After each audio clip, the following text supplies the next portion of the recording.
નમો લોહે સવયંતાનમ નમો લોહે સવૈદાનમ નમો લોહે સવાયર્યાન નમો લોહે સૌજાયાનમ નમો લોહે સૌત્રિકાવતી સાવનમ ઓમકારમિંદુ સંયુક્ત નિત્યમ ધ્યાયંતિ યોગિન કામદમોક્ષદો શ્રી ઓંકારાય નમો નમઃ મંગલમ ભગવાન મંગલમ કુટુંબોની મંગલમ કુંડારીઓ જૈન્દ્રમોસુ મંગલમ નમઃ સમય સાધાય સ્વાનુભૂત્યા ચકાસ્તે ચિત્તવાય ભવાય સર્વમાં વિભાવ નિર્ધનિદાતા. નિયમસાર ભગવાન કુંકુંદાચાર્ય રચિત નિયમસાર તથા મુનિવર પદ્મપ્રમલધારી દેવ રચિત તાત્પર્ય વૃત્તિ ટીકા એનો સ્વાધ્યાય આપણે કરી રહ્યા છીએ. તેના સ્વાધ્યાયમાં આપણે 15મી ગાથાનો સ્વાધ્યાય શરૂ કર્યો છે. અહીંયા 15મી ગાથામાં એમ કહ્યું કે પર્યાય બે પ્રકારે, સ્વભાવ પર્યાયો અને વિભાવ પર્યાય. સ્વભાવ પર્યાયની પહેલા વાત કરી. જો મૂળ ગાથામાં શરૂઆત કરી એમાં તો કુંકુંદાચાર્ય ભગવાને એવી રીતે કહ્યું કે તિર્યંચ નારક દેવ નર પર્યાય વિભાવિક પર્યાય, એટલે ત્યાં વિભાવ પર્યાયની પહેલા વાત કરી અને પછી એમ કહ્યું કે પર્યાય કર્મ ઉપાધિ વર્જિત તે સ્વાભાવિક ભાખિયા, એટલે કે પછી સ્વાભાવિક પર્યાયની વાત કરી. પણ ટીકામાં મુનિવરે પહેલા સ્વભાવ પર્યાયની વાત કરી. એટલે પહેલા બે ભેદ કયા, સ્વભાવ પર્યાય અને વિભાવ પર્યાય. એમાં પહેલા સ્વભાવ પર્યાયનું વર્ણન કર્યું છે. આ એક વાત. હવે સ્વભાવ પર્યાયના વર્ણનમાં એમ કહ્યું કે સ્વભાવ પર્યાય બે પ્રકારે કહેવામાં આવે છે. એક કારણ શુદ્ધ પર્યાય અને બીજી કાર્ય શુદ્ધ પર્યાય. વાત તો પર્યાયની છે, પણ આમાં કારણ શુદ્ધ પર્યાય છે એ વિશિષ્ટ પર્યાય છે. એ એવી વિશિષ્ટ પર્યાય છે કે એમાં ઉત્પાદ વ્યય નથી. કારણ શુદ્ધ પર્યાય છે એમાં ઉત્પાદ વ્યય નથી. તો કારણ શુદ્ધ પર્યાય અને કાર્ય શુદ્ધ પર્યાયમાં પહેલા આપણે કારણ શુદ્ધ પર્યાયની વાત સમજી રહ્યા છીએ. અને કારણ શુદ્ધ પર્યાય માટે મુનિવરે એમ કહ્યું કે આત્માનો સ્વભાવ છે તે અનંત ગુણ સહિત સ્વભાવ છે. અનંત ચતુષ્ટય કયા, એમાં 4ની વાત કરી, પણ 4 તો અહીંયા મુખ્યતાથી ગયા. સહજ જ્ઞાન, સહજ દર્શન, સહજ ચારિત્ર અને સહજ વિતરાગ સુખ. એ 4 જે કયા એ તો 4ની મુખ્યતાથી કયા, પણ અનંત ગુણ છે અને અનંત ગુણ સ્વરૂપ આત્મા છે. અને એ સ્વરૂપ કેવું છે એની વાત શરૂઆતમાં કરી કે નિશ્ચયથી, શુદ્ધ નિશ્ચયથી તો એ સ્વરૂપ અનાદિ અનંત અમૂર્ત અતિન્દ્રિય સ્વભાવવાળા આ જે સહજ જ્ઞાન, સહજ દર્શન, સહજ ચારિત્ર અને સહજ સુખ જે અંદરમાં પડ્યા છે, એટલે કે જે અંતર તત્વ સ્વરૂપ છે એવો ભગવાન આત્મા છે. અને એવો સ્વભાવ, એ સ્વભાવ જે અનંત ચતુષ્ટયનું સ્વરૂપ. અનંત ચતુષ્ટય કયા, પણ 4 જ સમજવા એમ નહીં, અનંત ગુણ એમાં સમજી લેવા. તો એવા અનંત ચતુષ્ટયનું સ્વરૂપ, તેની સાથે જે પંચમ ભાવ પરિણતિ, પંચમ ભાવ કહો કે પારિણામિક ભાવ કહો, તો એની પંચમ ભાવ પરિણતિ, એવી પરિણતિ, એ પારિણામિક ભાવની પરિણતિ જે છે તેની સાથે, એટલે આ અનંત ચતુષ્ટય, આ ગુણ કયા, એવો આત્માનો સ્વભાવ, એની સાથે એ પરિણતિ તન્મયપણે રહેલી છે. આ અનંત ચતુષ્ટયની વાત કરી તો એવું આત્માનું સ્વરૂપ છે અને એની સાથે એ પારિણામિક ભાવની પરિણતિ તન્મયપણે રહેલી છે. એ જ આદરણીય છે, એ જ પૂજનીય છે, એ જ આશ્રય કરવા લાયક છે. શું? આ પંચમ ભાવની પરિણતિ અથવા તો પારિણામિક ભાવની પરિણતિ કે જે આત્માનો અનંત ચતુષ્ટ્રય રૂપ સ્વભાવ છે એની સાથે એ તન્મયપણે છે. આ પરિણતિ કઈ જુદી નથી. એ આત્માના અનંત ગુણ છે તો એવા અનંત ગુણ રૂપ સ્વભાવ સાથે આ પરિણતિ તન્મય છે. ગુણો શાશ્વત ત્રિકાળાંતરમાં પડ્યા છે અને એની સાથે આ પારિણામિક ભાવની પરિણતિ છે. આ પારિણામિક ભાવની પરિણતિ છે. આ પરિણતિ કઈ ઉપસમ ભાવની કે ક્ષોપસમ ભાવ કે ક્ષાયિક ભાવની પરિણતિ નથી. ઔદૈહિક ભાવની તો વાત જ બાજુ પર મૂકી દો, એ તો ધર્મ જ નથી. પણ પેલા જે ત્રણ છે ને, ઔપસમિક ભાવ, ક્ષયોપસમિક ભાવ અને ક્ષાયિક ભાવ, જે ધર્મ ભાવ છે, જે મોક્ષ માર્ગ છે, તો એવા ક્ષાયિક ભાવની પણ આ પરિણતિ નથી. ક્ષાયિક ભાવની પરિણતિ તો જયારે કેવળ જ્ઞાન થાય છે ત્યારે ક્ષાયિક ભાવ હોય છે. કેવળ દર્શનમાં ક્ષાયિક ભાવ છે. ક્ષાયિક ભાવ એટલે શું? કે સામે કર્મની પ્રકૃતિનો ક્ષય થઈ જાય. અહીંયા એ વાત નથી. સૂક્ષ્મતા પ્રભુ સમજવી પડશે ને. શું કહ્યું અહીંયા? આ પારિણામિક ભાવની પરિણતિ છે. પારિણામિક ભાવ કેવો છે? પારિણામિક ભાવ કહો કે પંચમ ભાવ કહો, એ કેવો છે? એ તો ધ્રુવ છે. એ તો દ્રવ્યપણે રહેલો છે. આપણે ઘણી વાર વાત કરી છે કે પારિણામિક ભાવ છે એ તો દ્રવ્યાર્થિક નયનો વિષય છે, કઈ પર્યાર્થિક નયનો વિષય નથી. તો આ પારિણામિક ભાવની પરિણતિ કે જે અનંત ગુણ સ્વભાવની સાથે તન્મયપણે રહેલી છે, એવી આ પારિણામિક ભાવની પરિણતિને કારણ શુદ્ધ પર્યાય કહેવામાં આવી છે. સમજાયું? હવે આગળ, જયારે એ પારિણામિક ભાવની પરિણતિ છે તો એની અંદર ઉત્પાદ વ્યય હોય જ નહીં. કેમ કે પારિણામિક ભાવે છે, નવું નવું ઉત્પન્ન નથી થતું. જે ધ્રુવપણે છે એવા ભાવે છે. પારિણામિક ભાવ તો ધ્રુવપણે છે. એટલે આ પરિણતિ એને પર્યાય કહી છતાંય એ નવી નવી ઉત્પન્ન નથી થતી. એ પારિણામિક ભાવે છે એટલે કે એ છે ને છે, અનાદિ અનંત છે. એવી આ પરિણતિ પારિણામિક ભાવની પરિણતિ તે જ કારણ શુદ્ધ પર્યાય છે. તો બીજી જે પર્યાય છે એમાં તો ઉત્પાદને વ્યય છે. જે પર્યાય થાય છે એ એક સમયની છે, બીજા સમયે એનો વ્યય થાય છે અને નવી પર્યાય ઉત્પન્ન થાય છે. એવા ઉત્પાદ વ્યય સ્વરૂપ પર્યાયો છે. જ્યારે આ પર્યાય કેવી છે? ઉત્પાદ વ્યય નિનાની છે. હવે પ્રશ્ન અહીંયા આપણને એમ થાય કે આ પર્યાયની વાત શા માટે કરી? આવી પર્યાયની વાત શા માટે કરી કે જે નવી નવી ઉત્પન્ન થતી નથી, જે ત્રિકાળ રહેલી છે, જે પારિણામિક ભાવની પરિણતિ છે? તો એવી આ પર્યાય કહેવા પાછળ પ્રયોજન શું છે? શા માટે એ પર્યાય હોય? એનું પ્રયોજન શું? આ દ્વારા શું સિદ્ધ કરવું છે? તો એના ઉત્તર રૂપે આપણે વિચાર કરી રહ્યા છીએ. ગઈકાલે થોડી એની વાત થઈ છે, આજે વધારે આગળ વિસ્તાર લઈએ છીએ. તો પ્રવચન રત્ન ચિંતામણી ભાગ પહેલો, પાના નંબર 239.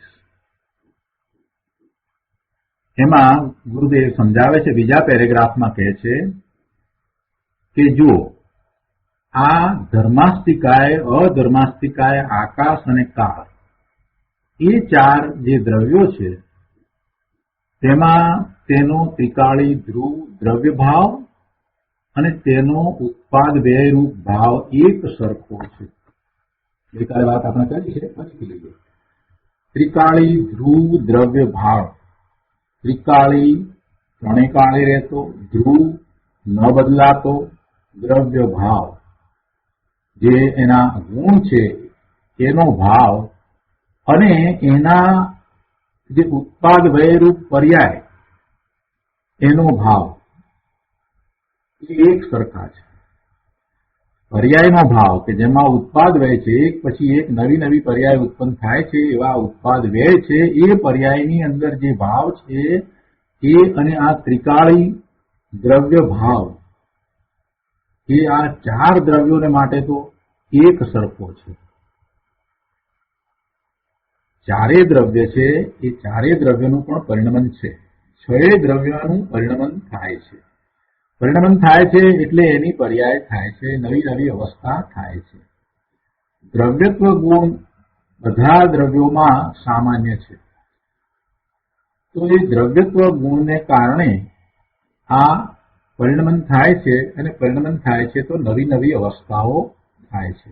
તો છ દ્રવ્યમાં આવું તો થઈ રહ્યું છે, અને એ જે નવી નવી અવસ્થાઓ થાય છે એને આપણે પર્યાય કહીએ છીએ.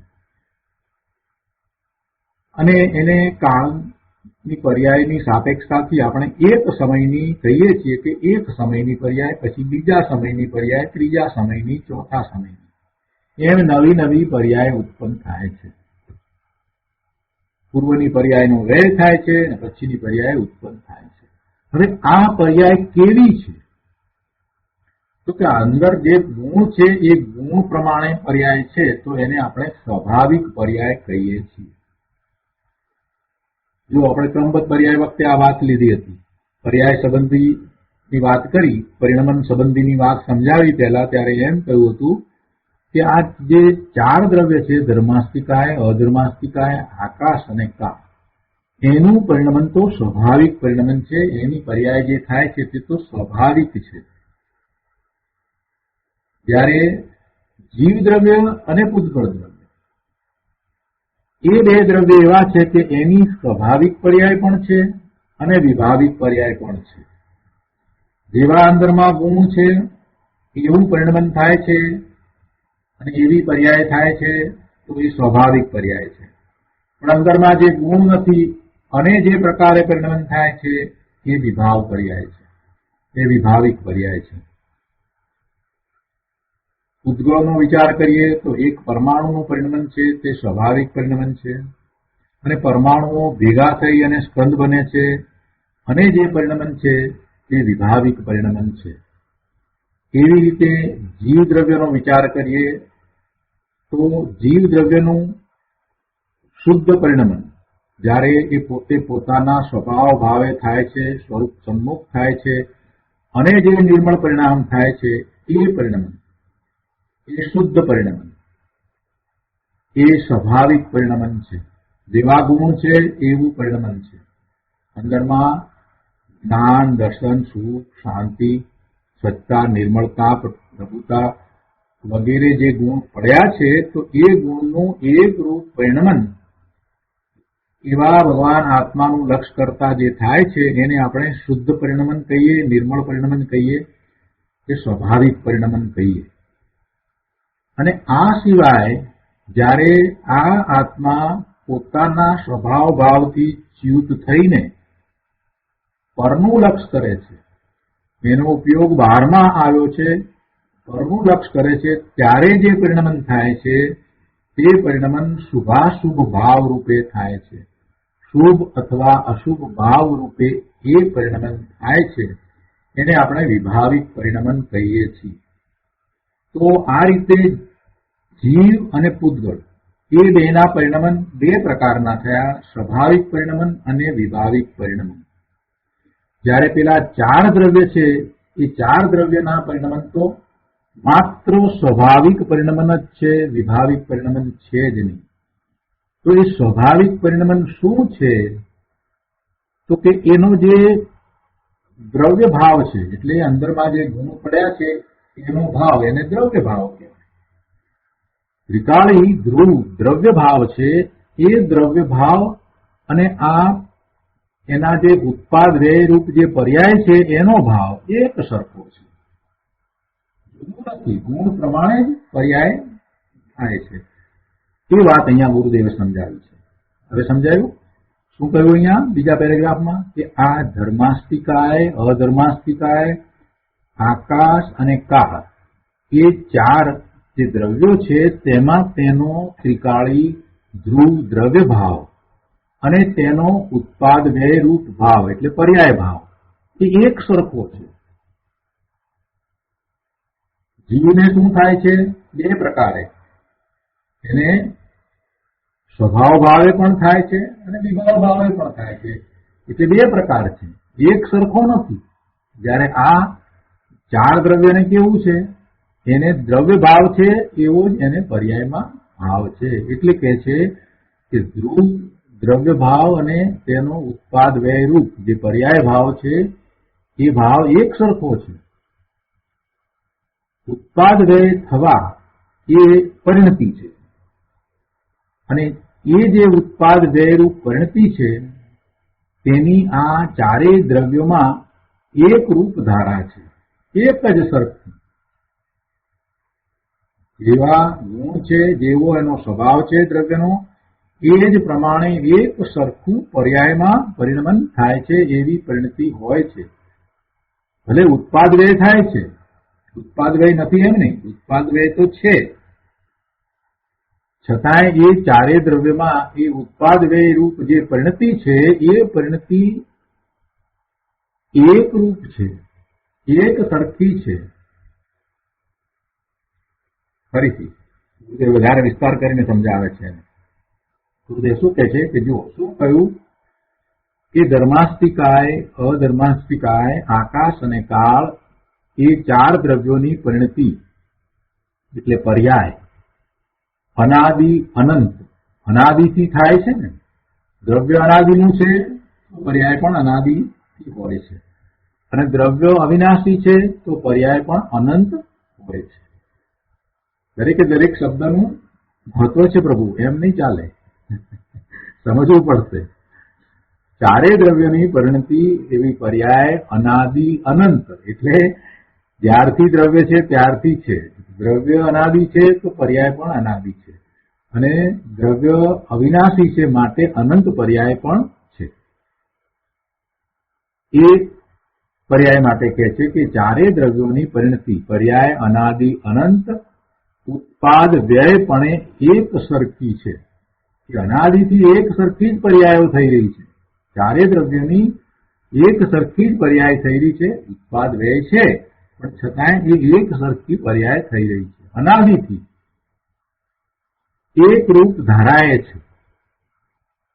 એવી ઉત્પાદ વ્યય વિનાની એક સરખી એક રૂપ, એક ધારારૂપ, એક ધ્રુવ પર્યાય આત્મામાં છે એમ અહીંયા કહેવું છે.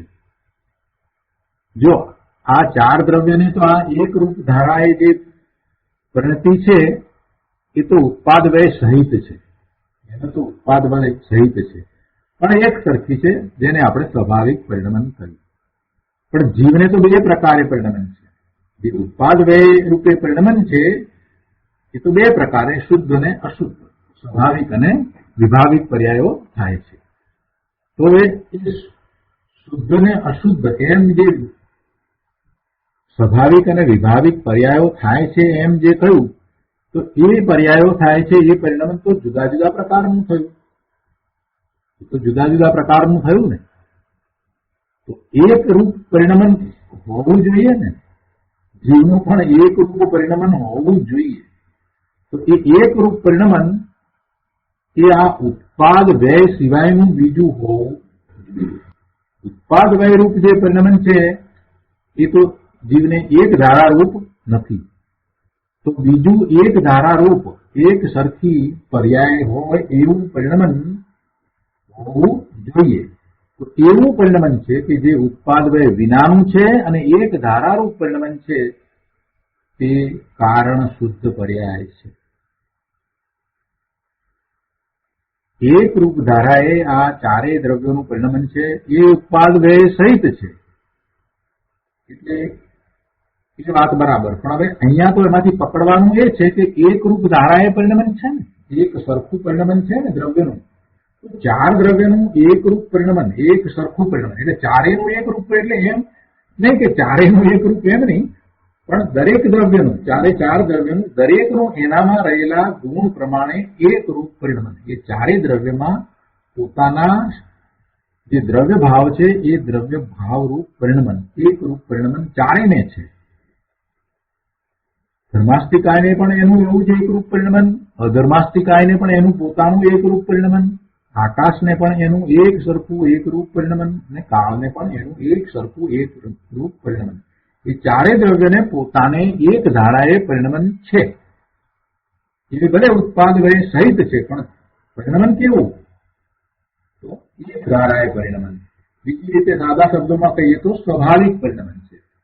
તો હવે આ જીવ દ્રવ્યનો વિચાર કરીએ તો જીવ દ્રવ્યને પણ એવું એક રૂપ એક ધારાએ પરિણમન હોવું જોઈએ ને. તો જીવ દ્રવ્યના પરિણમનનો વિચાર કરીએ, જે ઉત્પાદ વ્યય સહિત છે એ તો એવું નથી.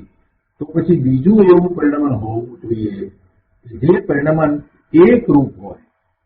ઉત્પાદ વ્યય વિનાનું બીજું એવું પરિણમન હોવું જોઈએ કે જે એક રૂપ હોય, એક ધારાય હોય. એટલે કે એનામાં રહેલા અનંત ગુણ રૂપ પરિણમન હોય. ગુણ છે અને પરિણમન છે તો પછી આ હોવું જોઈએ. એટલું તમે ઉત્પાદ વ્યય રૂપ પરિણમન જીવનું સ્વીકારો છો તો એમાં ક્યાં મુશ્કેલી પડશે એ પછીથી સમજાવીશું. અત્યારે આ વાત લઈએ કે એક રૂપ એનું પરિણમન હોવું જોઈએ. ઉત્પાદ વ્યય રૂપ પરિણમન છે તો બે પ્રકારનું છે. એ તો શુદ્ધ અને અશુદ્ધ બે પ્રકારે છે. તો એક રૂપ, કેમ કે અનંત ગુણ છે ને અનંત ગુણનું પરિણમન થઈ જ રહ્યું છે, તો પછી એનું એક રૂપ પરિણમન હોવું જ જોઈએ. ક્યાંય પરિણમન કરતા અટકી તો જતા નથી. અને જીવને ઉત્પાદ વ્યય રૂપ પરિણમન છે એમાં તો શુદ્ધ પરિણમન પણ છે અને શુભાશુભ ભાવે પરિણમન પણ થાય છે. તો શું એ શુભાશુભ ભાવે જયારે પરિણમન થતું હશે ત્યારે જીવના આનંદ ગુણોનું પરિણમન રોકાઈ જતું હશે? પ્રશ્ન કરીએ તો ખ્યાલ આવે આપણને. એવું તો બને નહીં. એનો અર્થ શું થયો કે જીવનું અનંત ગુણ છે તો અનંત ગુણનું એક રૂપ પરિણમન અંદરમાં હોવું જ જોઈએ. કેમ કે બીજા દ્રવ્યને છે, ધર્માસ્તિકાયને છે, અધર્માસ્તિકાયને છે, આકાશને છે અને કાળને છે. તો પછી જીવને પણ એવું શુદ્ધ એક રૂપ પરિણમન હોવું જ જોઈએ. પણ જીવના પરિણમનને જોઈએ છીએ ત્યારે આપણને દેખાય છે, એમાં સ્પષ્ટ ખ્યાલમાં આવે છે કે જીવનું પરિણમન તો બે પ્રકારે છે. જ્યારે એ સ્વરૂપનું લક્ષ્ય કરીને રહ્યો છે ત્યારે જે પરિણમન થાય છે તે શુદ્ધ પરિણમન, અને જ્યારે એ સ્વરૂપથી ચ્યુત થઈને પરનું લક્ષ્ય કરે છે ત્યારે અશુદ્ધ પરિણમન થાય છે, શુભાશુભ ભાવે પરિણમન થાય છે. તો શું જ્યારે એ જીવ શુભાશુભ ભાવે પરિણમી રહ્યો હોય ત્યારે અંદરમાં એ બધા જે ગુણ પડ્યા છે એનું નિર્મળ પરિણમન, જે દ્રવ્ય ભાવ છે એનું એ ભાવે પરિણમન શું અટકી જતું હશે? એવું તો બને નહીં. એનો અર્થ શું થયો કે જીવનું એવું એક રૂપ પરિણમન, એવું એક રૂપ પરિણમન કે અંદરમાં જે ગુણ પડ્યા છે એ ગુણ રૂપ પરિણમન, સ્વભાવ પરિણમન સતત એક ધારાએ હોવું જ જોઈએ. એક ધારાએ હોવું જ જોઈએ. એ વાત અહીંયા ગુરુદેવે લીધી. શું કહે છે? અને એ પરિણમન ઉત્પાદ વ્યય સિવાયનું હોય. એક ઉત્પાદ વ્યય રૂપ પરિણમન તો છે જ, પણ એના સિવાય બીજું હોવું જોઈએ. એટલે કહે છે એવી ઉત્પાદ વ્યય વિનાની એક સરખી એક ધારારૂપ એક ધ્રુવ પર્યાય આત્મામાં છે એમ કહેવું છે. અને એ પર્યાયને અહીંયા કારણ શુદ્ધ પર્યાય કહેવામાં આવી છે. આગળ ફરીથી વધારે વિસ્તાર કરતા ગુરુદેવ સમજાવે છે કે ધર્માસ્તિકાય આદિ ચાર અજીવ દ્રવ્યોમાં ઉત્પાદ વ્યયની પરિણતિ અનાદિ અનંત એક સરખી એક રૂપ ધારાએ છે. જ્યારે આત્મામાં તો ઉત્પાદ વ્યયપણે સંસાર પર્યાય છે, મોક્ષ માર્ગની પર્યાય છે અને મોક્ષ પર્યાય છે. ત્રણ પ્રકારની પર્યાય ઉત્પાદ વ્યયપણે છે. એક તો સંસાર પર્યાય છે જેમાં શુભાશુભ ભાવ જ કરે છે, શુદ્ધ ભાવે ક્યારેય થતો નથી એવી સંસાર પર્યાય. બીજી મોક્ષ માર્ગની પર્યાય કે જેમાં એને શુભાશુભ ભાવ પણ છે અને શુદ્ધ ભાવ પણ છે, અશુદ્ધ અને શુદ્ધ બંને પ્રકારના ભાવ થાય છે. અને ત્રીજી મોક્ષની પર્યાય કે જે શુદ્ધ ભાવ છે. એ 3 પ્રકારે પર્યાયો થાય છે. તો એ બધી પર્યાયો એક રૂપ એક સરખી રહી નહીં, બરાબર, જુદી જુદી થઈ. સંસાર પર્યાય છે તે વિકારી પર્યાય છે. મોક્ષ માર્ગની પર્યાય છે એ કાંઈક વિકારી અને કાંઈક અવિકારી છે. અને મોક્ષ પર્યાય, મોક્ષ માર્ગની નહીં, મોક્ષ પર્યાય છે તે તદ્દન અવિકારી છે. મોક્ષ પર્યાય છે, મોક્ષના પરિણામ છે તે તદ્દન અવિકારી પૂર્ણ શુદ્ધ પરિણામ છે. જ્યારે મોક્ષ માર્ગના પરિણામ, સાધક દશાના પરિણામ, ચોથા ગુણસ્થાનથી શરૂ કરીને 12મા ગુણસ્થાન સુધી એ જે દશા છે ત્યારે જે પરિણામ, એ પરિણામમાં કાંઈક વિકારી ને કાંઈક અવિકારી છે. શુદ્ધ ભાવ પણ છે અને અશુદ્ધ કે શુભ ભાવ એવા ભાવ પણ છે. ચોથા ગુણસ્થાનથી શરૂ કરીને જે દશા છે એને મોક્ષ માર્ગની દશા કહેવામાં આવે છે. 4થી 12મા સુધી મોક્ષ માર્ગ છે અને પછી ભાવ મોક્ષ છે 13મા ગુણસ્થાને, પછીથી 14મા ગુણસ્થાન, પછીથી તો સિદ્ધ દશા છે. તો આ 3 પ્રકારની પર્યાય છે અને એ 3 પ્રકારની પર્યાયો છે તો શું છે? ઉત્પાદ વ્યય રૂપ છે. એના તો સમયે સમયે ઉત્પાદ અને વ્યય થાય છે. તો હવે એમાં કહે છે કે તો તેમાં પણ ત્રિકાળી એક ધારાએ પરિણતિ હોવી જોઈએ. શુક્રા હોવી જોઈએ એનું કારણ આપણે સમજાયું. કેમ કે બીજા દ્રવ્યને જો એક ધારાએ પરિણતિ છે, એનામાં ગુણ એવા છે તો એમાં ગુણનું પરિણમન એક ધારાએ એક સરખું છે, તો જીવમાં પણ અનંત ગુણ છે તો એનું અનંત ગુણનું એવું એક ધારાએ પરિણમન હોવું જ જોઈએ. આ જે ઉત્પાદ વય રૂપ પરિણમન છે એ તો 3 પ્રકારે બતાવ્યું. શુદ્ધ પરિણમન છે, અશુદ્ધ પરિણમન છે અને શુદ્ધ અને અશુદ્ધ ભેગું પરિણમન છે. પૂર્ણ શુદ્ધ પરિણમન એ મોક્ષની પર્યાય, શુદ્ધ અને અશુદ્ધ પરિણમન એ સાધક દશાની પર્યાય એટલે મોક્ષ માર્ગની પર્યાય, અને અશુદ્ધ પરિણમન એટલે એ સંસાર પર્યાય. તો આવું વિવિધ પ્રકારનું પરિણમન છે. જે ઉત્પાદ વ્યય રૂપ પરિણમન છે એ તો વિવિધ પ્રકારે છે. અંદરમાં જે ગુણ પડ્યા છે તો એનું પરિણમન એક સરખું તો હોવું જ જોઈએ ને.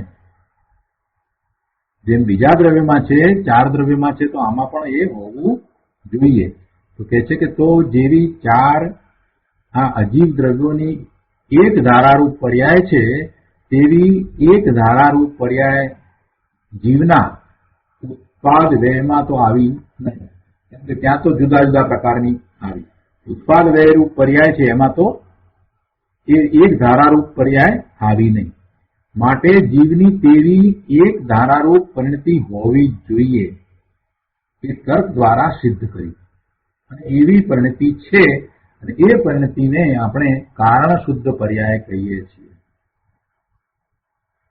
અને એક સરખી છે, એક ધારારૂપ છે અને જ્યારથી ગુણ હોય ત્યારથી જ હોય તો એનો અર્થ શું થયો કે પારિણામિક ભાવે છે.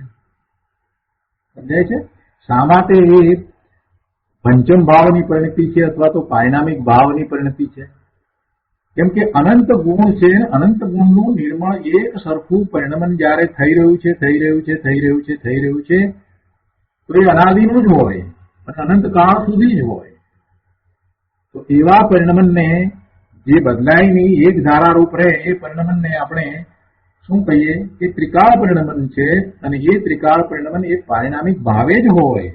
એટલા માટે આ કારણ શુદ્ધ પર્યાયને એમ કહ્યું કે એ પંચમ ભાવની પરિણતિ અથવા તો પારિણામિક ભાવની પરિણતિ છે. જો હવે સમજાય છે? ગોખવાની વસ્તુ નથી આ. પંચમ ભાવની પરિણતિ પારિણામિક ભાવની પરિણતિ જ હોય. કારણ શુદ્ધ પર્યાય પારિણામિક ભાવની જ પરિણતિ હોય. કેમ કે ગુણો તો અનાદિ છે, અનંત કાળ સુધી છે, અવિનાશી છે, દ્રવ્ય અવિનાશી છે. તો ગુણો જ્યારથી દ્રવ્ય છે ત્યારથી છે, જીવ દ્રવ્યના ગુણો, તો ત્યારથી એનું પરિણમન પણ છે. અને એ પરિણમન એક રૂપ હોય.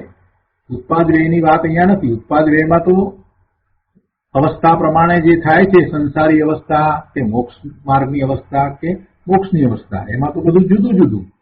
પણ ગુણોનું પરિણમન એક રૂપ પરિણમન. જેમ બીજા દ્રવ્યને ગુણોનું પરિણમન એક રૂપ છે એટલે એને એમ કહ્યું કે એ ધ્રુવ દ્રવ્ય ભાવે એ પરિણમન છે, દ્રવ્ય ભાવ છે, એ જ ઉત્પાદ વ્યય રૂપ એક સરખો બીજા 4 દ્રવ્યમાં આવે છે. તો એવું આ જીવના અનંત ગુણ છે એનો જે દ્રવ્ય ભાવ એ એક રૂપ એક સરખો હોવો જ જોઈએ. અને એ છે, અને એ જે છે તે ત્યારથી છે. તો જ્યારથી જીવ છે ત્યારથી છે, જ્યારથી ગુણો છે ત્યારથી છે. અને ક્યાં સુધી છે? તો અનંત કાળ સુધી છે. એનો અર્થ શું થયો કે આ જે પરિણમન, જે એક રૂપ પરિણમન, જે ઉત્પાદ વ્યય વિનાનું પરિણમન, એ એક રૂપ પરિણમન અનાદિ અનંત છે. એટલે કે એ પારિણામિક ભાવે છે. એટલા માટે જ એને પારિણામિક ભાવની પરિણતિ કહી છે. પંચમ ભાવની પરિણતિ અથવા તો પારિણામિક ભાવની પરિણતિને કારણ શુદ્ધ પર્યાય કહેવામાં આવ્યું છે. હવે આગળ લઈએ. ગઈકાલે આપણે આ પેરેગ્રાફ સુધી સ્વાધ્યાય કર્યો હતો, પણ આટલો બધો આપણે વિસ્તાર નહોતો કર્યો, કેમ કે હજી બધાને કારણ શુદ્ધ પર્યાય પકડાઈ ન હોય ને, એટલે આપણે વધારે વિસ્તાર નહોતો કર્યો. જેમ જેમ વસ્તુ સ્પષ્ટ થતી જશે તેમ તેમ એનો વધારે વિસ્તાર આપણે કરતા જઈશું. ગુરુદેવે ખૂબ સમજાવ્યું છે. આમાં ઘણા દિવસ સુધી આપણે આ વાતને સમજવાના છીએ. તમને યાદ હશે કે આપણે 320 ગાથા સમયસારમાં ઘણા દિવસ સુધી કરી હતી. એવું જ અહીંયા પણ છે. આ બહુ મહત્વની વાત છે. આગળ અહીંયા કહે છે કે આ 4 ધર્માસ્તિકાય આદિ અજીવ દ્રવ્યો ધ્રુવપણે અવિનાશી ત્રિકાળ છે, અને તેના ઉત્પાદ વ્યય પણ એક ધારારૂપ ત્રિકાળ છે. તેમાં ઓછું અધિક કે વિપરીતપણું એવું કાંઈ નથી. તેમાં પરિણમનમાં આ ધર્માસ્તિકાય અધર્માસ્તિકાય એ 4 દ્રવ્યોની વાત લીધી, ઉદ્ગલ સિવાયના 4 અજીવ દ્રવ્યો. તો એ 4 દ્રવ્યોનો ઉત્પાદ વ્યય પણ જે પરિણમન છે એ એક ધારારૂપ છે. એ ત્રિકાળ એવું ને એવું છે, અને એમાં કાંઈ ઓછું અધિક કે વિપરીતપણું નથી. એક ધારારૂપે જ છે, કાંઈ વિપરીતતા નથી, ઓછું અધિક થતું નથી, ને એક ધારારૂપે એક સરખું પરિણમન છે. ઉત્પાદ વ્યય સહિત પણ એક સરખું છે. એટલે જેવું અંદર દ્રવ્ય છે, જેવા દ્રવ્યમાં ગુણો છે, એવા દ્રવ્ય ગુણ જે છે એવા ભાવ આ પર્યાયમાં આવે છે. કઈ પર્યાયમાં? આ ઉત્પાદ વ્યય રૂપ જે એમની પર્યાય જે છે એની અંદર એવા ભાવ છે. એટલે એક ધારાએ છે, એમાં કાંઈ બીજી વિપરીતતા કે અધિકતા કે ઓછાપણું કાંઈ છે નહીં. તો કહે છે કે ત્યારે એવી એક ધારારૂપ ઉત્પાદ વ્યય વાળી પરિણતિ આત્મામાં તો છે નહીં. આત્મામાં ઉત્પાદ વ્યય વાળી જે પરિણતિ છે એ એક ધારારૂપ નથી. એની ઉત્પાદ વ્યયરૂપ પરિણતિમાં તો વિવિધતા છે, વિષમતા છે. કોની? જીવની. જીવની જે ઉત્પાદ વ્યય વાળી પરિણતિ છે એમાં તો વિવિધપણું છે, એમાં તો વિષમતા છે. એ તો શુદ્ધ પણ હોય, અશુદ્ધ પણ હોય, અને શુદ્ધ અશુદ્ધ એમ જુદી જુદી હોય છે. પૂર્ણ એક સરખી શુદ્ધ પણ હોય, એક સરખી અશુદ્ધ જ ચાલી આવતી હોય, અને શુદ્ધ થાય અશુદ્ધ થાય એવું પણ થતું હોય.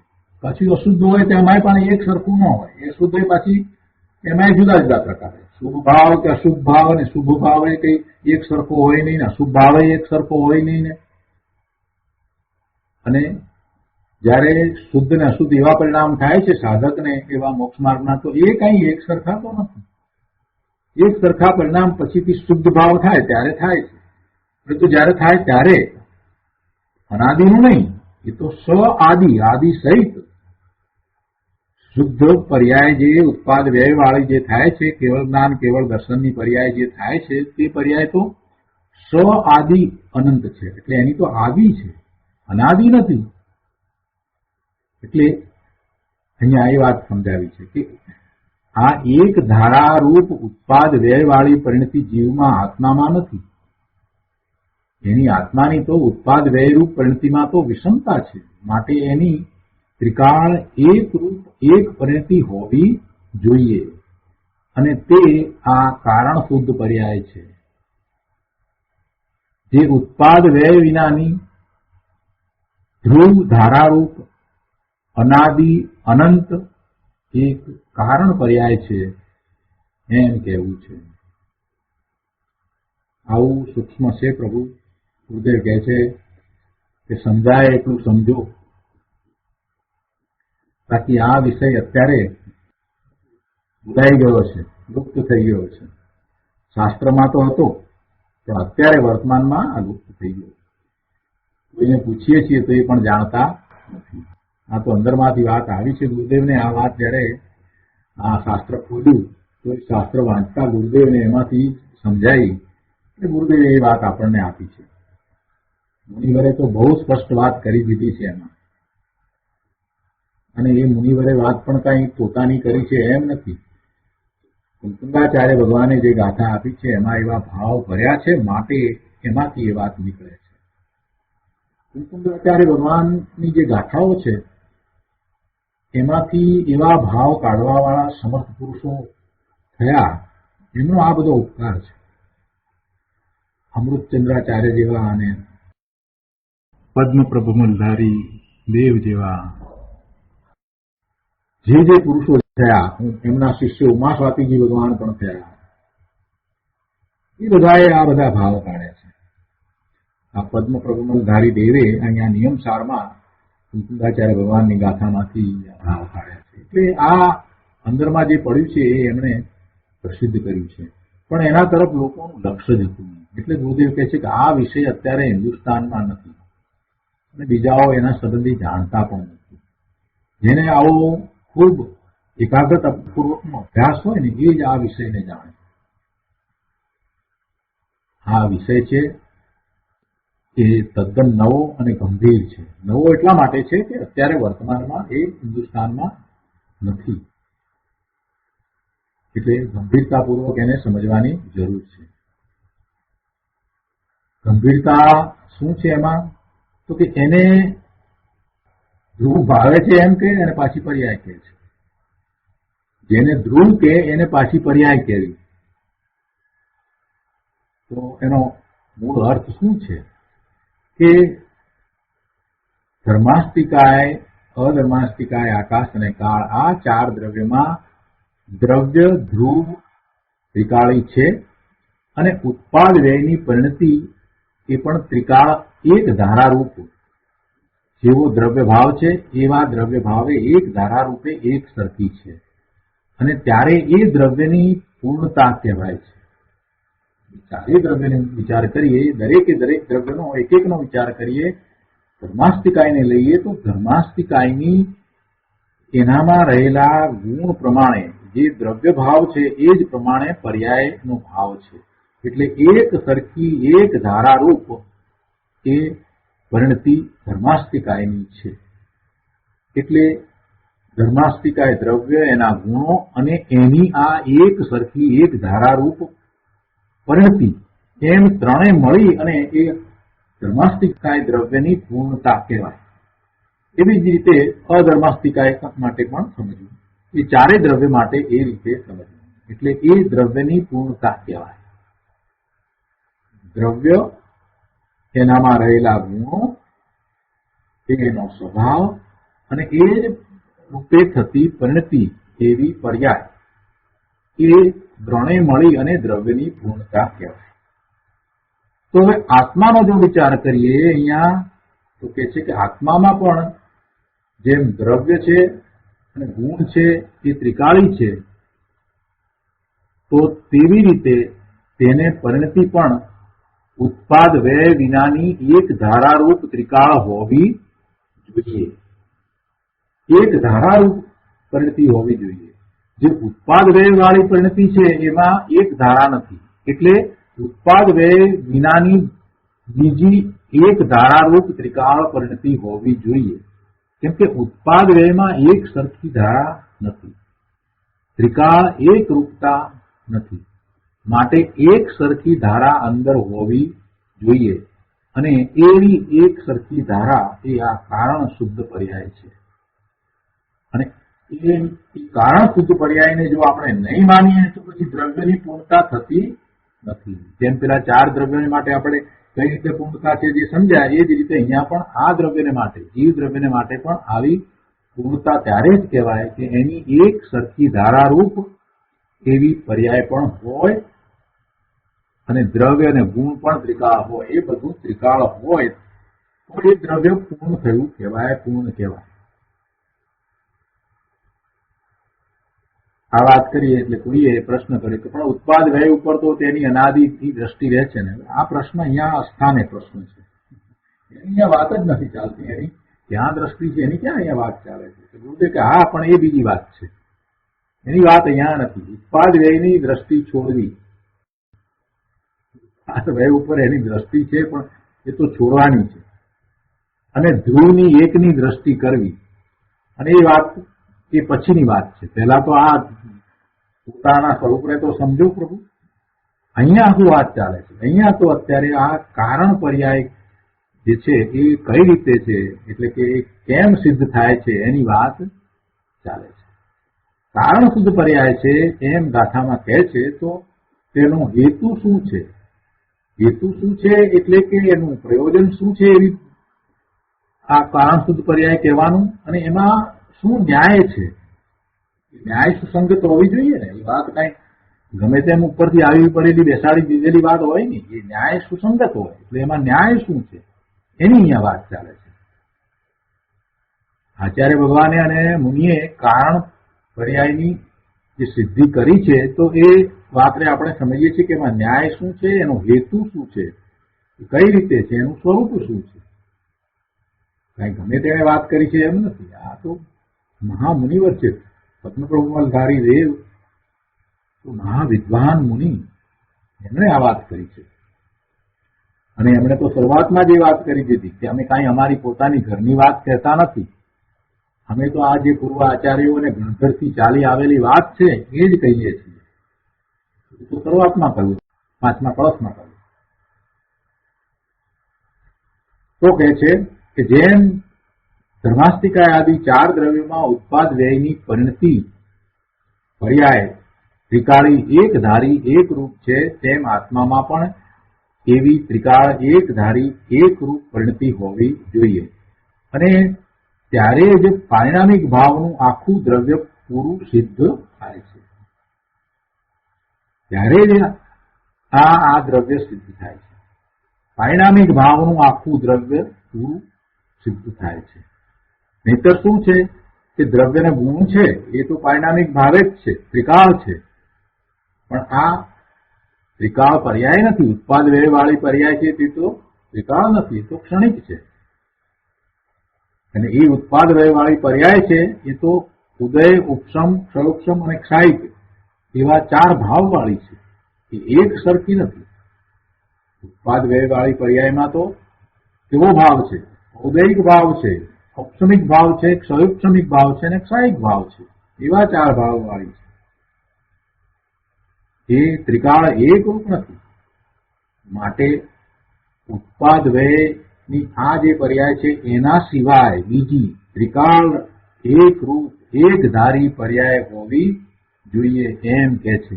અને એવી પર્યાય છે, એ પર્યાય અને ત્રિકાળી ગુણ દ્રવ્ય એમ મળી અને પારિણામિક ભાવનું આખું દ્રવ્ય પૂર્ણ સિદ્ધ થાય છે. આગળ કહે છે કે ધર્માસ્તિકાય આદિ 4 અજીવ દ્રવ્યમાં ઉત્પાદ વ્યયની પરિણતિ એક સરખી પારિણામિક ભાવે છે. ત્યાં એક સરખી પરિણતિ છે, પારિણામિક ભાવે પરિણતિ છે ત્યાં 4 દ્રવ્યમાં. ધર્માસ્તિકાયનો વિચાર કરીએ તો ધર્માસ્તિકાયમાં જે ગુણ છે, એ દ્રવ્યના જે ગુણ છે એ ગુણના ભાવે પરિણમ થાય છે, એવી પરિણતિ થાય છે. એ એક સરખી પરિણતિ છે ઉત્પાદ વ્યય સહિત, પણ એ એક સરખી પરિણતિ છે. અને એ પરિણતિ કાયમ એક સરખી ત્યારથી છે જ્યારથી દ્રવ્ય છે ત્યારથી છે. એને ક્યાં સુધી રહેવાની છે? એ પરિણતિ અનંતકાળ સુધી રહેવાની છે. દ્રવ્ય જ્યાં સુધી રહે ત્યાં સુધી. દ્રવ્ય તો અવિનાશી છે. એટલે એ પરિણતિ એક સરખી અને અનાદિ અનંત છે. એ પારિણામિક ભાવે છે. એ પરિણતિ એક સરખી પારિણામિક ભાવે છે. એમાં બદલાવ પણ નથી અને એમાં આદિ પણ નથી ને અંત પણ નથી. તેના દ્રવ્ય, ગુણ અને પર્યાય ત્રણેય પારિણામિક ભાવે છે. તેના આ ધર્માસ્તિકાય, અધર્માસ્તિકાય, આકાશ અને કાળ એ ચારેય દ્રવ્ય છે. એના દ્રવ્ય, ગુણ અને પર્યાય ત્રણેય પારિણામિક ભાવે છે. કેમ કે તેમનામાં એક જ ભાવ છે. દ્રવ્ય ભાવ છે એ જ ભાવ પર્યાયમાં છે, એટલે એક જ ભાવ છે. તો આત્માનો વિચાર કરીએ તો આત્મામાં પણ દ્રવ્ય અને ગુણ છે, એ તો બરાબર પરિણામિક ભાવે છે જ, અનાદિ અનંત છે અને એક સરખા જ રહે છે. ગુણમાં કાંઈ ફેર પડતો નથી. દ્રવ્ય તો એક સરખું છે. તો હવે પર્યાય પણ એક સરખી હોવી જોઈએ ને. તો એવી પરિણામિક ભાવે જે પર્યાય છે તે આ કારણ શુદ્ધ પર્યાય છે. આત્મામાં પણ દ્રવ્ય, ગુણ અને પર્યાય એક સરખા ભાવે પરિણામિક ભાવે હોવા જોઈએ ને. તો પછી એવી આ પરિણામિક ભાવે જે પર્યાય છે તે કારણ શુદ્ધ પર્યાય છે. સર્વજ્ઞની વાણીમાંથી આ વાત આવી છે. ગુરુદેવ કહે છે કે ગજબની શૈલી છે ભાઈ. આ વાત દિગંબર સંતો સિવાય બીજે ક્યાંય હોઈ શકે નહીં. આવું વસ્તુનું સ્વરૂપ છે. છેલ્લા પેરેગ્રાફમાં છેલ્લી બે લીટીમાં કહે છે કે ચાર દ્રવ્યોમાં પણ જ્યારે આવી પર્યાયની ત્રિકાળ એક ધારા છે તો આત્મામાં પણ એવી એક ધારા હોવી જોઈએ. અને તેથી જેમ દ્રવ્ય ત્રિકાળ પારિણામિક ભાવે છે, એના ગુણો પણ ત્રિકાળ પારિણામિક ભાવે છે, તેમ એક કારણ પર્યાય પણ ત્રિકાળ પારિણામિક ભાવે તેમાં રહેલી છે. અને એ જ આ કારણ શુદ્ધ પર્યાય છે. અહીંયા આગળ 241 પાના પર કહે છે કે એક મોટા પંડિત કહેતા હતા કે આ અનાદિ અનંત રહેનારા ગુણોની વાત છે. પર્યાયની વાત કરી એટલે એમ કહ્યું કે આ અનાદિ અનંત રહેનારા ગુણોની વાત છે. એમ નથી. ગુણો તો છે જ, આ તો પરિણમનની વાત છે. ગુણોનું એક રૂપ પરિણમન હોવું જ જોઈએ. બીજા દ્રવ્યને છે તો આને પણ હોય જ. એટલે આ તો અનાદિ અનંત એક રૂપ રહેનારી એવી કારણ પર્યાયની વાત છે. એ પંડિત કાંઈ સમજ્યા નહીં. ગુરુદેવ એમ કહ્યું છે કે મોટા પંડિત છે તો કોઈ વિદ્વાન પંડિત હશે, પણ એમને પણ આ વાત બેસી નહીં, સમજ્યા નહીં, વિચાર નહીં કર્યો. આવી વાત કઈ એમને આવતી નથી. આ તો ગુરુદેવની કૃપા છે એટલે આપણે સમજીએ છીએ. બાકી આ વાત કઈ આવું પરમ તત્વ એમ સહેલાઈથી સમજાઈ જાય એવું નથી. ઉદાહરણ આપીને સમજાવ્યું છે ફરીથી આગળ કે જેમ દરિયો પાણીથી આખો ભરેલો હોય તો એ એનું દળ છે. પાણી છે એ એનું દળ છે અને એની ઉપરની સપાટી એક સરખી હોય છે અને પછી એની ઉપર બહારમાં આમ ઊંચા નીચા તરંગો ઉઠેલા હોય છે.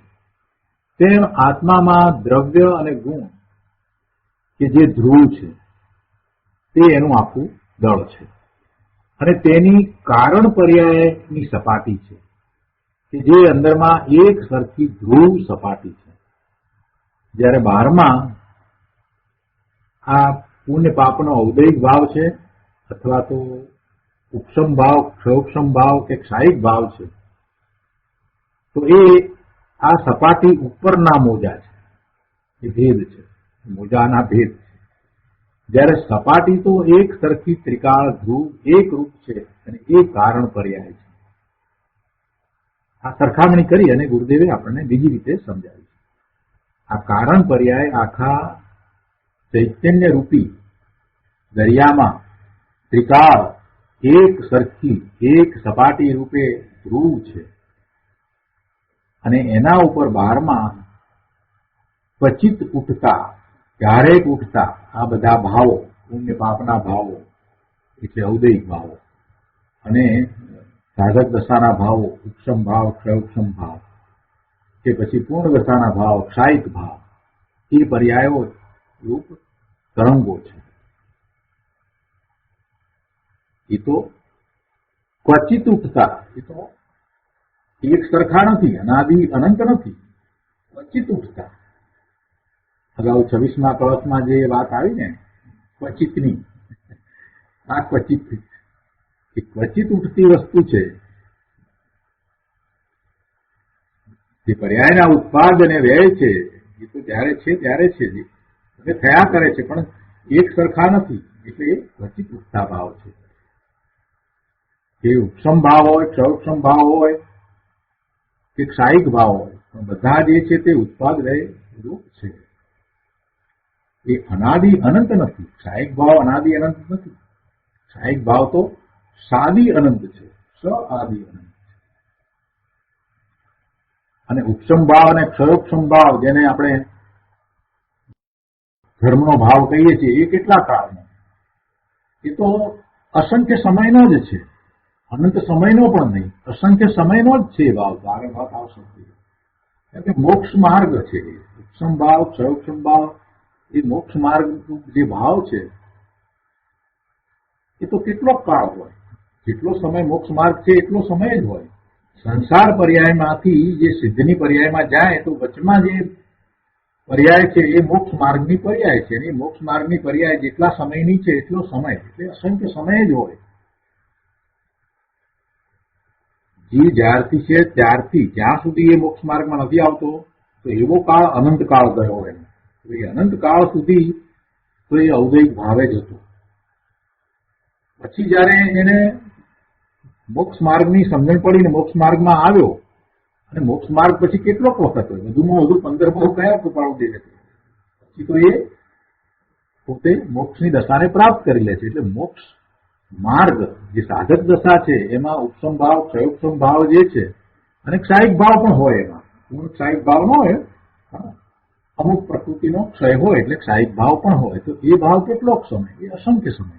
અને પછી જયારે એ પૂર્ણ દશા પ્રગટ કરે ત્યાર પછીથી એને ક્ષાયિક ભાવ જ છે. કેવળ જ્ઞાન, કેવળ દર્શન એ ક્ષાયિક ભાવ છે. એ સ આદિ અનંત છે. ક્ષાયિક ભાવ પણ પછી અનંત છે, પણ એની આદિ છે, અનાદિ અનંત નથી. હવે વસ્તુ જે દ્રવ્ય જે છે ત્રિકાળ, એમાં જે ગુણ રહ્યા છે એ તો અનાદિ અનંત છે, અને એનું પરિણમન પણ અનાદિ અનંત છે. તો અનાદિ અનંત એવી એક ધારાએ રહેતી પર્યાય પણ હોય ને, તો એ પર્યાય તે આ કારણ શુદ્ધ પર્યાય છે. આગળ અહીંયા કહે છે કે આ જીવ અધિકાર છે ને, એટલે આમાં આ વાત આવી છે. વસ્તુ પોતે ભગવાન આત્મા અને તેના ગુણો ત્રિકાળ એક રૂપ ધ્રુવ છે, અને એવી જ તેની ત્રિકાળ એક રૂપ ધ્રુવ સપાટી છે, તે કારણ પર્યાય છે. તેને એ પર્યાય છે એટલે ભલે વિશેષ કહો, પર્યાય છે ને, પર્યાયને આપણે વિશેષ કહીએ. દ્રવ્ય સામાન્ય અને પર્યાય છે તે વિશેષ છે. એટલે કે છે કે તેને એ કારણ પર્યાયને એ પર્યાય છે એટલે ભલે વિશેષ કહો, છતાં તે છે તો સામાન્યનો જ ધ્રુવ એક રૂપ અંશ. એટલે કે જે ધ્રુવ રહેતો એ એવો અંશ છે, સામાન્યનો જ ધ્રુવ એક રૂપ અંશ. અર્થાત ત્રિકાળ એક રૂપ પર્યાય કે જે અંદરમાં સપાટી રૂપ ભાગ છે તે ધ્રુવ ધ્રુવ ધ્રુવ છે, અને તે કારણ શુદ્ધ પર્યાય છે.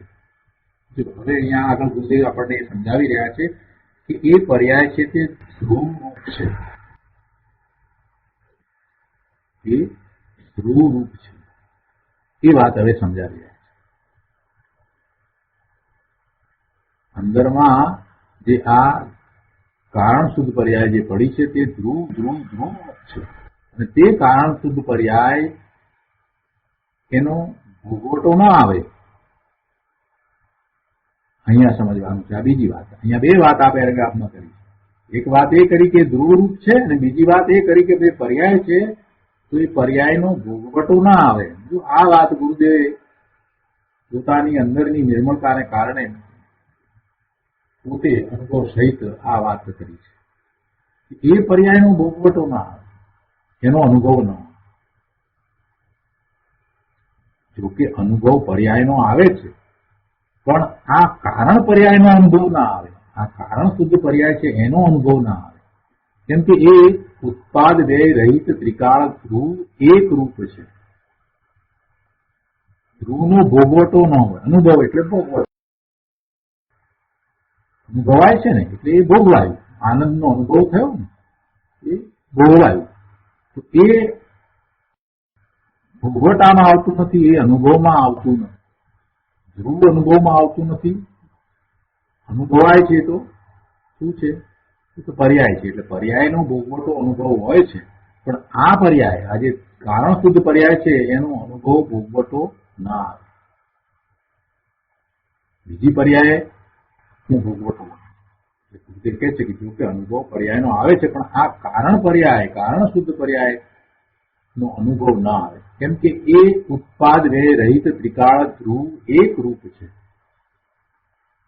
જેમ ધ્રુવ નો અનુભવ ના આવે એવી રીતે આ કારણ શુદ્ધ પર્યાયનો પણ અનુભવ ના આવે, એનો ભોગવટો ન હોય, એ ધ્રુવ રૂપ છે. તે કારણ પર્યાય અને ત્રિકાળી ધ્રુવ દ્રવ્યનો આશ્રય લેતા જે નિર્મળ પર્યાય પ્રગટ થાય છે તેનો અનુભવ આવે છે. આપણે એમ કહીએ છીએ ને કે ધ્રુવનો આશ્રય કર તો તને નિર્મળ પર્યાય થાય, તો એમાં આ ધ્રુવની સાથે આ કારણ પર્યાય પણ આવી ગઈ. એટલે કહે છે કે તે કારણ પર્યાય અને ત્રિકાળી ધ્રુવ દ્રવ્યનો, એટલે કે ત્રિકાળી દ્રવ્ય એટલે ગુણ સહિત જે એક રૂપ દ્રવ્ય છે તે, અને આ કારણ પર્યાય પણ એમાં જ છે, એ પણ એક રૂપ છે, તન્મય છે. તે સાથે આ કારણ પર્યાય તો તન્મય છે ને, શરૂઆતમાં જે વાત કરી ને એ અનંત ગુણો રૂપ સ્વરૂપ છે, એની સાથે આ કારણ પર્યાય છે, કારણ શુદ્ધ પર્યાય છે, તે તો તન્મય છે. તો એ દ્રવ્ય ગુણ અને પર્યાય, એવા દ્રવ્ય ગુણ અને પર્યાય એનો આશ્રય કરતા જે નિર્મળ પર્યાય પ્રગટ થાય, નવી થાય, પ્રગટ થાય છે, નવી થાય છે, તેનો અનુભવ, એનો ભોગવટો આવે, એ અનુભવમાં આવે છે. વેદનમાં પ્રગટ પર્યાય આવે છે, પણ વેદનમાં આ દ્રવ્ય ગુણ કે કારણ પર્યાય ન આવે. વેદનમાં પ્રગટ પર્યાય આવે છે, પણ વેદનમાં આ દ્રવ્ય ગુણ કે કારણ પર્યાય ના આવે, પરંતુ એ જ્ઞાનમાં જણાય.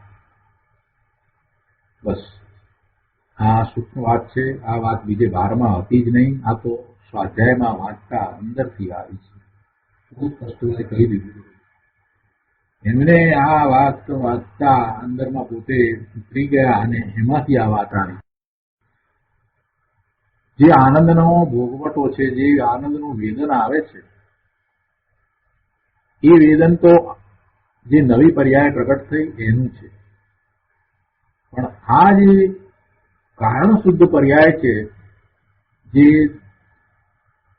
પારિણામિક ભાવે છે એનું, અને ધ્રુવનું, ધ્રુવ કહેતા અંદર રહેલા દ્રવ્ય અને ગુણ જે ધ્રુવ છે તે, તો એનું વેદન હોતું નથી. એ વેદનમાં નથી આવતું. બસ જ્ઞાનમાં જણાય, પણ એ વેદનમાં ના આવે. એટલે એનો અનુભવ ન હોય, એનો ભોગવટો ન હોય. અને આ વાત ગુરુદેવને આ કારણ શુદ્ધ પર્યાય ઉપર વિચાર કરતા પોતે અંદરમાં ગયા અને એમાંથી આ વાત આવી છે. જે ભોગવાય છે, ભોગવટો છે, જે અનુભવ છે, એ તો જે નવી પર્યાય ઉત્પન્ન થઈ એનો છે. જે નવા શુદ્ધ નિર્મળ પરિણામ જે થયા છે એનો ભોગવટો છે, એમાં આનંદનું વેદન છે. પણ આ જે પર્યાય કારણ શુદ્ધ પર્યાય છે, જે ધ્રુવ ભાવે છે, એ અને જે ત્રિકાળી ધ્રુવ દ્રવ્ય ગુણ એ અનુભવમાં ના આવે, એ માત્ર જ્ઞાનમાં જણાય છે. સૂક્ષ્મ વાતો છે પ્રભુ.